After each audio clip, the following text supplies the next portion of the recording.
Saudara-saudari di dalam Tuhan kita Yesus Kristus, hari ini kita kembali berjumpa merenungkan firman Tuhan di Minggu Palmarum ini.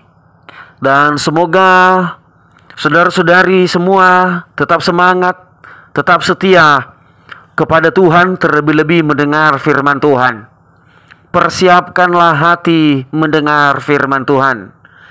Damai sejahtera Allah yang melampaui segala akal akan memenuhi hati dan pikiranmu di dalam Kristus Yesus. Amin. Firman Tuhan yang kita renungkan dibaca dari Mazmur pasal 68 ayat 25 hingga ayat 36.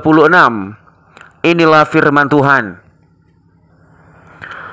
Orang melihat perarakanmu, ya Allah, perarakan Allahku, Rajaku ke dalam tempat kudus. Di depan berjalan penyanyi-penyanyi, di belakang pemetik-pemetik kecapi, di tengah-tengah dayang-dayang yang memalu rebana. Dalam jemaah pujilah Allah, yakni Tuhan, hai kamu yang berasal dari sumber Israel. Itu Benyamin yang bungsu yang berjalan di depan mereka. Pemuka-pemuka Yehuda berbondong-bondong, pemuka-pemuka Zebulon, pemuka-pemuka Naftali. Kerahkanlah kekuatanmu, ya Allah, tunjukkanlah kekuatanmu, ya Allah, Engkau yang telah bertindak bagi kami. Demi bait-Mu di Yerusalem, raja-raja menyampaikan persembahan kepadamu. Hardiklah binatang-binatang di teberau, kawanan orang-orang kuat, penguasa-penguasa bangsa-bangsa. Injaklah mereka yang mengejar perak. Serahkanlah bangsa-bangsa yang suka berperang. Dari Mesir orang membawa barang-barang tembaga. Ethiopia bersegera mengulurkan tangannya kepada Allah. Hai kerajaan-kerajaan bumi, menyanyilah bagi Allah, bermazmurlah bagi Tuhan, bagi Dia yang berkendaraan melintasi langit purbakala. Perhatikanlah, Ia memperdengarkan suaranya, suaranya yang dahsyat. Akuilah kekuasaan Allah, kemegahannya ada di atas Israel, kekuasaannya di dalam awan-awan. Allah adalah dahsyat dari dalam tempat kudusnya, Allah Israel. Dia mengaruniakan kekuasaan dan kekuatan kepada umatnya. Terpujilah Allah. Demikian pembacaan nats firman Tuhan. Dan dengan penuh sukacita, penuh iman, saya menyapa saudara-saudari yang siap mendengar firman Tuhan. Salam. Tema firman Tuhan yang kita renungkan adalah mengakui kekuasaan Allah. Saudara-saudari di dalam Tuhan kita Yesus Kristus, sering dan kadang dalam keterbatasan pikiran manusia tidak mengakui kekuasaan Allah, menganggap kuasa Allah tidak ada, memandang Allah itu lemah, tidak dapat berbuat apa-apa. Misalnya, jika seseorang ada dalam pergumulan, tetapi ia tidak kunjung dapat jawaban dari pergumulannya tersebut. Misalnya ia sudah melakukan berbagai cara, ia telah berdoa, tetapi pergumulannya masih belum selesai. Dan disitulah ia putus asa, menganggap Allah tidak ada, tidak berkuasa. Bahkan dalam hatinya, percuma percaya, percuma mengakui kekuatan dan kuasa Allah. Buktinya pergumulanku tidak kunjung selesai. Bahkan bisa kepercayaannya, hatinya dapat beralih. Ia menganggap lebih berkuasa paranormal, para dukun, orang-orang pintar, karena langsung nyata di depan matanya. Jika ia meminta sesuatu, maka para dukun, orang pintar ini langsung menyelesaikan pergumulan, menyelesaikan persoalannya di depan matanya langsung. Disinilah sering terjadi dalam hati, dalam pikiran, perasaan manusia tidak mengakui kuasa Allah. Padahal sebenarnya itu terjadi karena pergumulannya tersebut, dalam menanggapi pergumulannya tersebut, ia lebih menginginkan sesuai nafsunya. Ia lebih menginginkan yang terjadi sesuai keinginannya sendiri. Sehingga jika tidak terjadi sesuai keinginannya, maka ia menganggap Allah tidak berkuasa. Allah lemah, tidak dapat berbuat apa-apa. Karena biasanya para dukun dan orang pintar langsung nyata, langsung dapat memberi sesuatu yang diminta pada saat itu. Dapat memenuhi sesuai keinginan orang-orang yang datang meminta kepada mereka. Padahal orang-orang tidak menyadari bahwa kuasa itu bukan berasal dari Allah. Itulah sebabnya orang tidak merasakan kuasa Allah, karena lebih membawa pada keinginannya sendiri, pada nafsunya sendiri. Ia tidak menyadari bahwa di atas segalanya Allah lah yang lebih berkuasa. Manusia tidak menyadari bahwa lebih percaya kepada kekuatan yang lain adalah sesuatu yang salah, termasuk dosa, sebuah kesalahan besar. Hanya pengakuan terhadap kuasa Allah itulah yang benar. Oleh karena keterbatasan manusialah, keterbatasan pikiran manusia memandang Allah, yang menyebabkan seseorang tersebut tidak dapat merasakan kuasa Allah dalam kehidupannya. Apalagi jika ia menginginkan sesuatu harus sesuai dengan keinginannya. Allah tidak mungkin memenuhi sesuai keinginan kita. Allah hanya dapat memberi sesuai kebutuhan. Kuasa Allah itu tidak pernah berhenti, tidak pernah hilang. Karena segala sesuatu yang terjadi, yang kita rasakan, yang kita lihat, itu adalah karena kuasa Allah. Kuasa Allah itu benar-benar ada. Itulah yang diakui oleh pemazmur ini.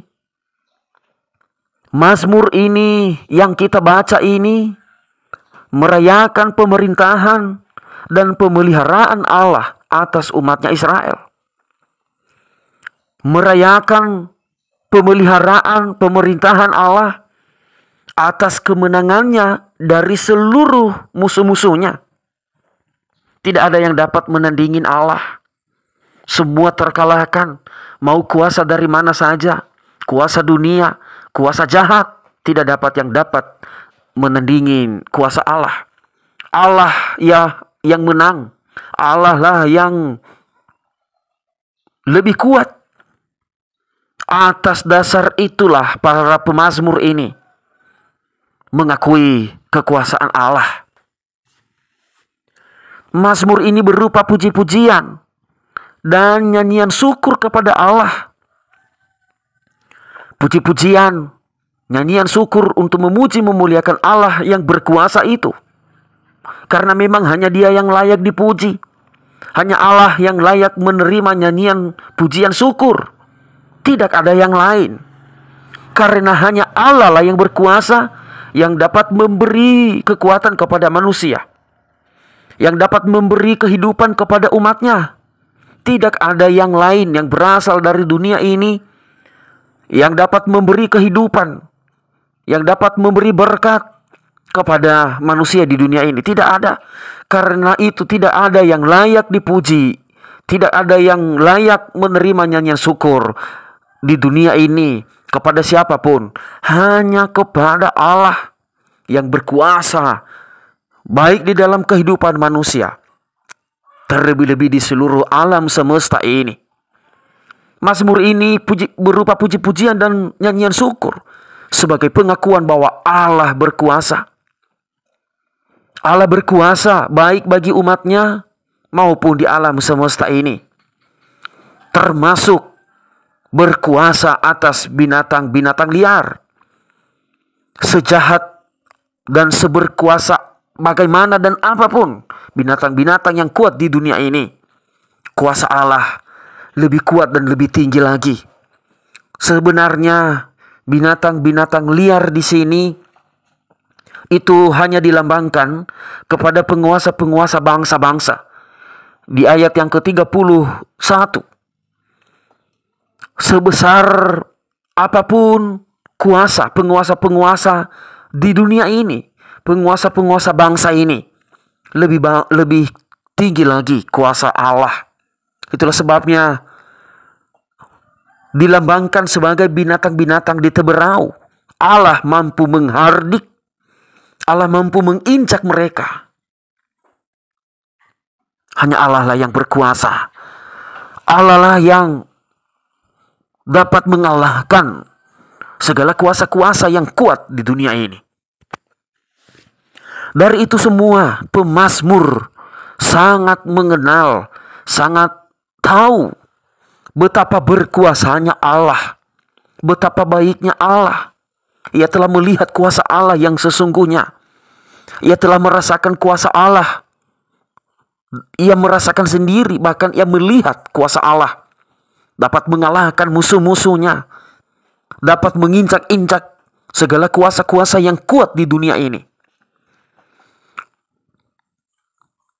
Pemazmur sangat mengenal betapa berkuasanya Allah, dan ia mengakui kekuasaan dan kebesaran Allah. Sebab itu pemazmur mengajak untuk bersyukur dan mengakui kekuasaan Allah. Saudara-saudari di dalam Tuhan kita Yesus Kristus, Allah telah berkuasa juga dalam kehidupan kita. Kita juga harus mengakui kekuasaan Allah. Bagaimana kita dapat mengakui kekuasaan Allah? Yang pertama, kita harus menyadari kita ada sebagaimana kita ada sampai hari ini. Itu hanya karena kuasa Allah.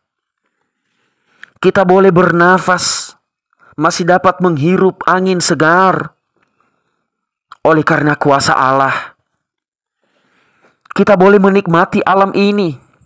Kita dapat melihat sekeliling kita, dapat melihat pepohonan, tumbuh-tumbuhan, keindahan alam sekitar dapat kita lihat, dapat kita nikmati. Kita dapat melihat angin berhembus, dapat merasakan angin, tiupan angin. Bahkan boleh kita menikmati sinar matahari, keteraturan dari jam 6 pagi sampai jam 6 sore, setiap hari adanya. Itu semua oleh karena kuasa Allah. Bahkan boleh kita mencari kebutuhan, nafkah, sehingga boleh kita makan dan minum. Kita dapat bekerja di alam ini, mencari kebutuhan di alam ini. Itu semua oleh karena kuasa Allah. Bahkan kita harus menyadari kita boleh tersenyum, kita boleh bertemu dengan sesama kita hari ini, kita boleh bercanda ria, berbicara.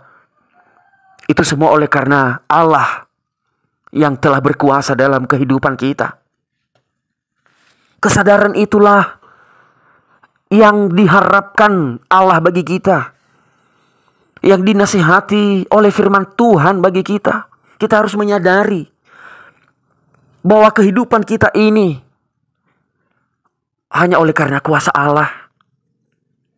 Tetapi jika seseorang tidak menyadari tentang kehidupannya, seseorang tidak menyadari apa yang telah terjadi dan apa yang telah ia terima, itulah nanti sebabnya seseorang itu tidak dapat mengakui kekuasaan Allah. Ia mengira segala sesuatu yang ia terima, yang ia lakukan oleh karena kekuatannya sendiri, oleh karena kehebatannya sendiri, oleh karena kepintarannya sendiri. Ia menganggap, oh, aku dapat menerima semua ini, kebutuhanku dapat tercukupi karena aku kuat kerja, aku banting tulang setiap hari bekerja.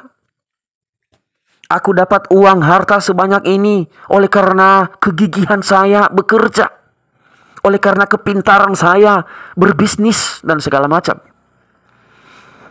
Kebanyakan manusia mengakui kehidupannya oleh karena kepintarannya, seolah-olah ialah yang berkuasa dalam kehidupannya sendiri. Ini hal yang salah, saudara-saudara. Kita harus menyadari kehidupan kita ini hanya oleh karena kuasa Allah. Allah yang mengatur kehidupan kita, Allah yang mengatur kebutuhan kita, Allah yang mengatur masa depan, nasib, apapun tentang kehidupan kita. Itu oleh karena kuasa Allah.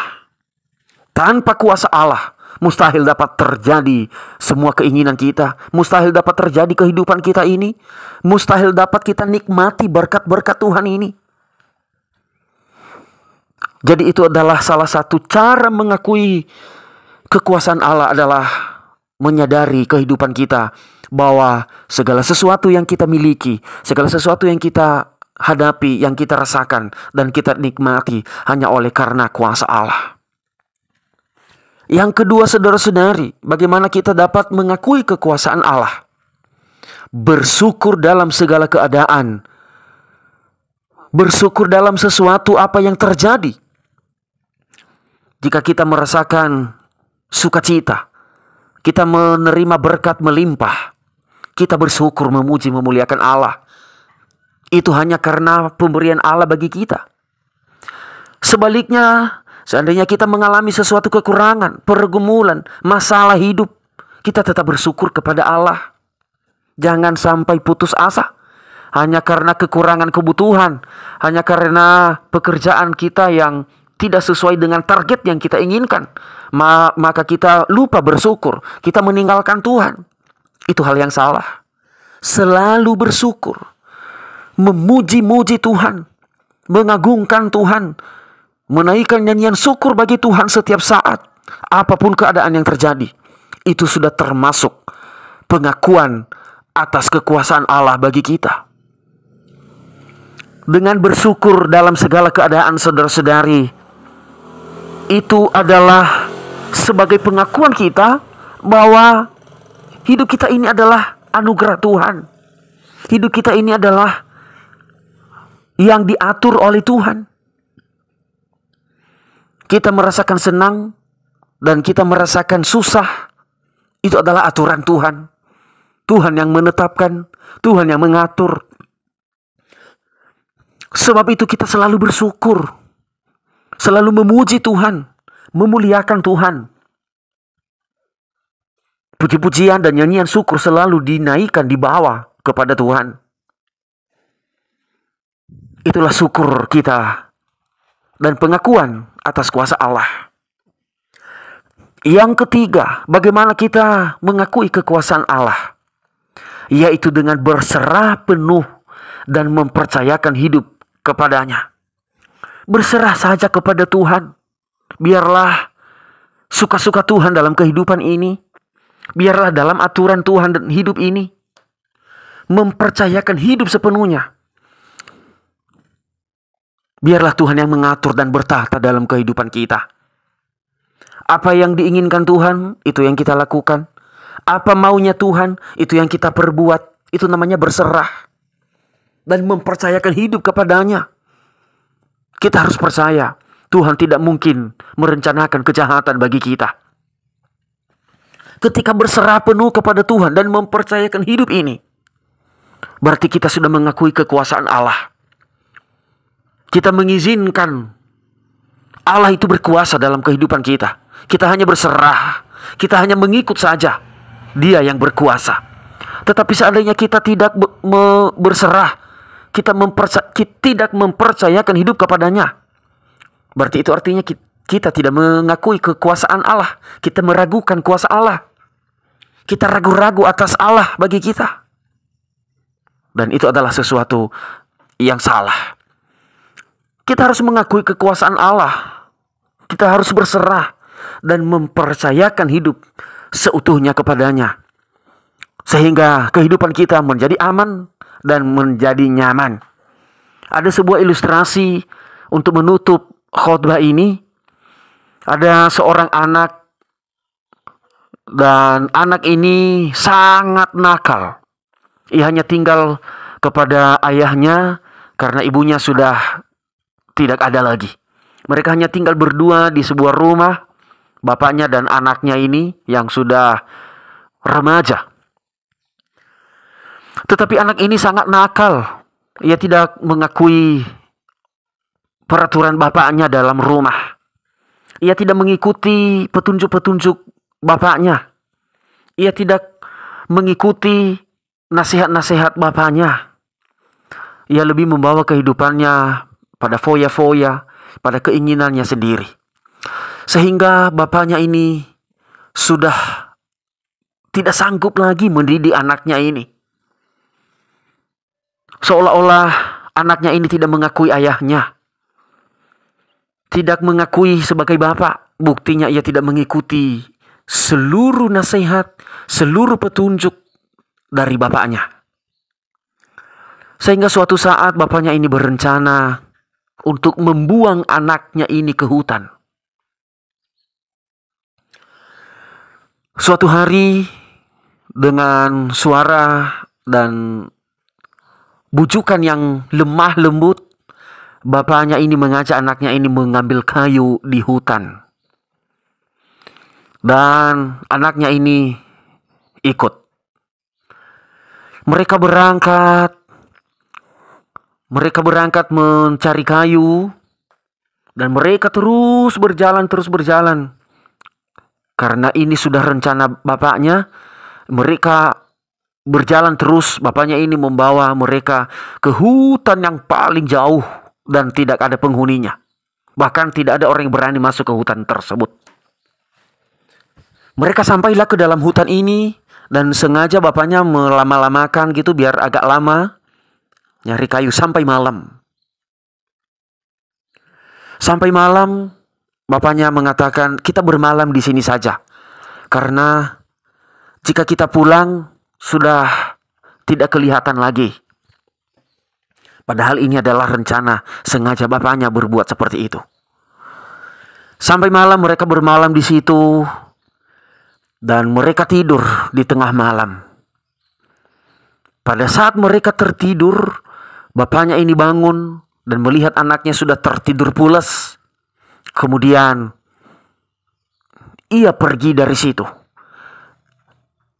Ia pergi memisahkan diri dari anaknya agak jauh dari tempat anaknya tidur. Ia meninggalkan anaknya ini. Sampai besok pagi, anaknya bangun dan mulai bingung. Ia tidak dapat berbuat apa-apa, ia tidak tahu jalan pulang. Dan ia bingung bapaknya sudah tidak ada di sampingnya, yang memberi petunjuk jalan pulang baginya. Ia mulai kelabakan, ia mulai bingung apa yang harus ia perbuat. Ia mulai menangis. Dalam keseharian itu, ia berusaha bagaimana makan dan bertahan hidup. Ia makan apa adanya di situ. Mungkin mereka telah membawa bekal sebelumnya tadi. Sampai malam tiba lagi.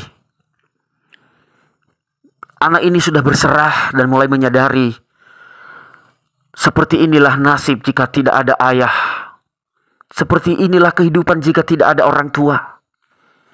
Seperti inilah hidup jika tidak ada bapak. Baru mulai menyadari, baru mulai sadar betapa pentingnya kehadiran bapak dalam kehidupannya. Dan mulai menangis karena sudah mulai gelap. Dan ia berserah, kemudian ia tidur.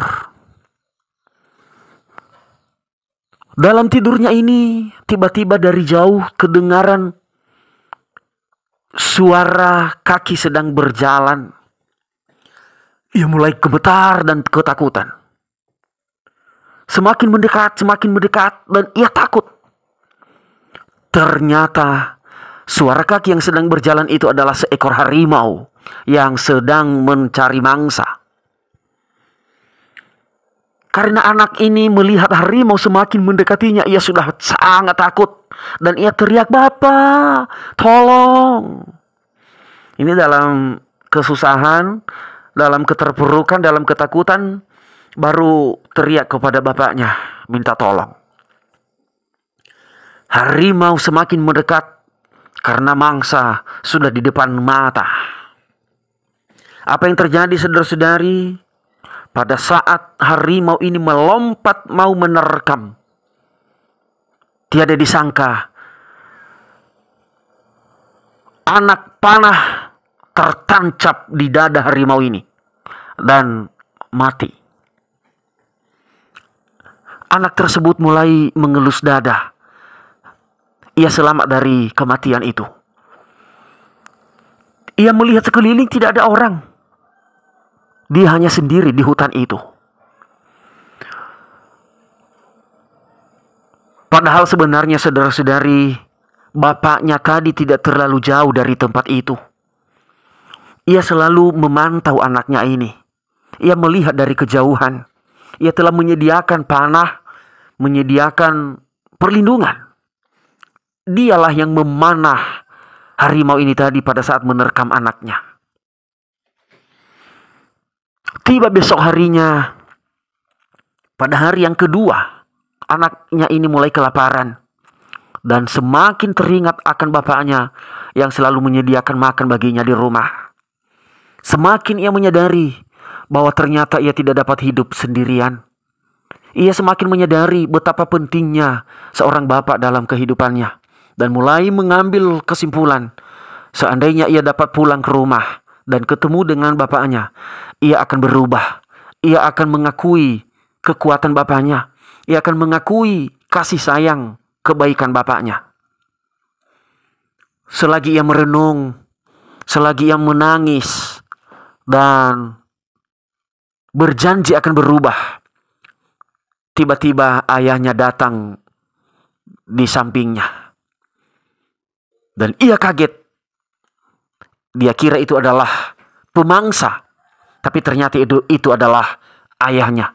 Ia langsung memeluk ayahnya dan berjanji, "Ayah, selama aku ada sendirian di sini, aku merasa takut. Ternyata aku tidak dapat berbuat apa-apa. Aku membutuhkanmu, ayah." Mulai dari saat itu ia mengakui ayahnya. Ia mengakui kekuatan ayahnya. Ia mau mengabdi, ia mau mengikuti nasihat-nasihat dan petunjuk ayahnya. Kemudian ayahnya mengusap matanya dan mengajak pulang ke rumah.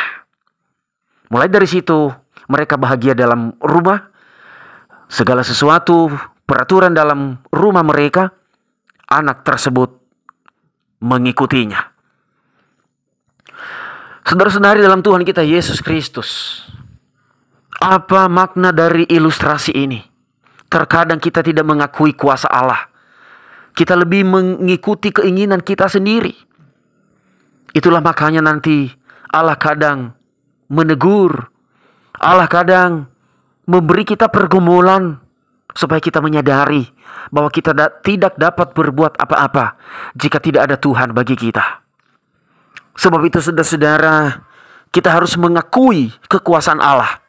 Bahwa hanya Allah yang berkuasa dalam kehidupan kita, yang memberi kita makan, yang memberi kita kekuatan, kesehatan, apapun yang kita butuhkan, hanya dari Allah. Jangan harapkan dari yang lain, hanya dari Allah saja. Sungguh Allah itu berkuasa dalam kehidupan kita.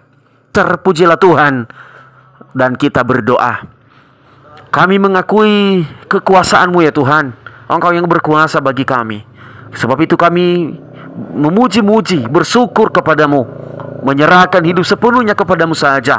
Karena Engkaulah yang berkuasa. Hanya Engkau Allah yang punya kekuatan, tidak ada yang lain. Inilah hidup kami serahkan kepadamu. Amin.